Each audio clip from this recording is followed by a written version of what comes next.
और चलिए अब खबरों में बात करेंगे महाकुंभ की। महाकुंभ नगर के भव्यतम पंडालों में से एक है काठिया साधु का कैंप। यहाँ की भव्यता और दिव्यता अनोखी दिखाई देती है। काठिया साधु परिवार के इस कैंप में भजन कीर्तन और राम कथा निरंतर चलती रहती है। अनादि टीवी के यूपी ब्यूरो चीफ ने काठिया साधु से इस भव्य पंडाल में जाकर यहाँ के शीर्ष गुरु राम रतन देवाचार्य से बातचीत की है और जाना काठिया साधुओं का रहस्य। आप भी देखिए क्या है काठिया साधु को लेकर चर्चाओं का विषय इस खबर के माध्यम से। ब्रह्म पीठाधीश्वर काठिया परिवाराचार्य रामरतन देवाचार्य जी हमारे साथ हैं। काठिया आश्रम के पूरे देश में और बल्कि पूरी दुनिया में शिष्य हैं।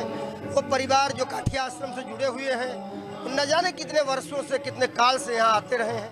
आपके गुरुदेव नारायण देवाचार्य जी को पद्मश्री पुरस्कार से भारत सरकार ने सम्मानित किया। गुरुदेव, यह जो कुंभ है, यह जो नव्य भव्य और दिव्य कुंभ है, जिसमें अब तक की सबसे बड़ी संख्या आने वाली है और अभी तक कहा जा रहा है लगभग 7.5 करोड़ लोग संगम तट पे डुबकी लगा चुके हैं, स्नान कर चुके हैं, अपने जीवन का पुण्य अर्जित कर चुके हैं। तो यह कुंभ ऐसे वक्त में हो रहा है जब ऐसा लग रहा है कि सनातन का पुनर्उदय हो रहा हो। जैसे अयोध्या में रामलला स्थापित हो गए, मथुरा में मांग हो रही है, कॉरिडोर बन रहा है, बाबा विश्वनाथ का कॉरिडोर बन गया, महाकाल कॉरिडोर बन गया। तो क्या सनातन का पुनर्जागरण है या यह सामान्य प्रक्रिया है?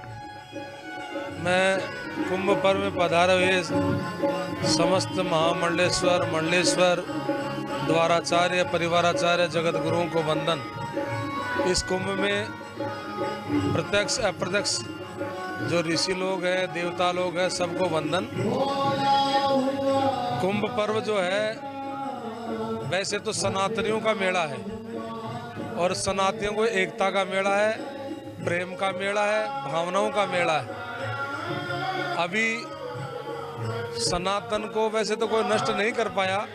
हाँ, बीच बीच में जैसे सूरज में बद्दल आकर के कुछ देर सूरज को ढक लेता है, लेकिन फिर वापस प्रकाशित हो जाता है। तो ये योगी मोदी की देन है। जो अभी पूरे सनातनों को लग रहा है कि हमारा अभ्युदय फिर से हो रहा है। वैसे अभ्युदय तो था ही, लेकिन कुछ समय शासनकर्ताओं के चलते ऐसा लग रहा था कि जैसे हम धीरे धीरे खत्म होते जा रहे हैं। लेकिन अब एक आशा और एक विश्वास जगा है जनता के अंदर कि हम सनातनी स्वतंत्रता की सांस ले रहे हैं। सर, काठिया परिवार के बारे में कुछ बता दीजिए। ऐसे तो काठियावाड़ हमने सुना है, काठियावाड़ी भोजन भी हमने स्वाद चखा है, लेकिन ऐसे काठिया परिवार के बारे में आम दर्शक जाने गुरुदेव इसके लिए। काठिया परिवार जो है ये डाकोर से चला है। पहले क्या होता है, 2 गुरु भाई थे और वहाँ गुजरात में अहमदाबाद से 85 किलोमीटर दूर एक गोमती का बढ़िया सुरम्य तट था। वहाँ गए थे घूमने के लिए और उस समय बिजली की व्यवस्था नहीं थी। महात्मा लोग सवेरे जल्दी उठते ही हैं, उनकी लंगोटी चेंज हो जाती थी। तो लंगोटी चेंज हो जाती तो दोनों गुरु भाइयों ने समझौता किया, एक तो काठ की लंगोटी काट के ही आड़बंद बांधना शुरू किया और एक मूंज का आड़बंद केले के पत्ते की लंगोटी, और दोनों अपने अंधेरे ढूंढ लेते थे। अब वो काठिया जिसने काठ पहना और उसके शिष्य बनते गए वो काठिया कहलाते गए, और जो मूंजिया जो थे दोनों गुरु भाई थे, लेकिन उनके जो शिष्य बनते गए वो मूंजिया परिवार होता है। दोनों की आचार्य गादी है जो डाकोर के अंदर है। तो जो काठिया होते हैं वो काठ की लंगोटी रो पहनते हैं, लेकिन अब तो प्रकाश वगैरह सब होता था इसलिए लंगोटी पहनने लगे। लेकिन काठियाओं की मूल गादी जो है गुजरात में। अच्छा, ये आज के आधुनिक युग में माना हमने उस समय ऐसा वक्त था, काठ की लंगोटी से काठियावाड़ कहलाया। वैसे काठियावाड़ी भोजन भी पूरे देश में बड़ा मशहूर है। काठियावाड़ी थाली स्पेशल भोजन कहा जाता है। वो काठियावाड़ अलग है, लेकिन हमारे संतों के अंदर जो काठिया परिवार है वो काठियावाड़ भी गुजरात में है। हो सकता है उन्हीं के नाम से वो काठियावाड़ बसा होगा। और काठियाओं के मंदिर पूरे भारत में सब प्रांतों में फैले हुए हैं।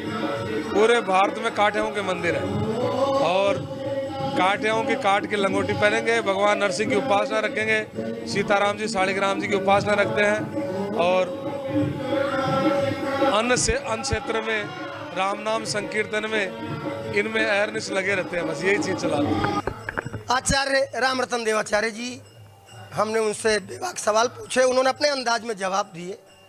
सही क्या गलत क्या हम नहीं तय कर सकते, लेकिन यहाँ महाकुंभ नगर में सनातन का वैभव दिखता तो है और आचार्य जी की बात में भी उस वैभव की झलक दिखाई पड़ती। अनादि टीवी महाकुंभ नगर से वीडियो जर्नलिस्ट शिवांशु के साथ अमरेंद्र प्रताप सिंह, नमस्कार।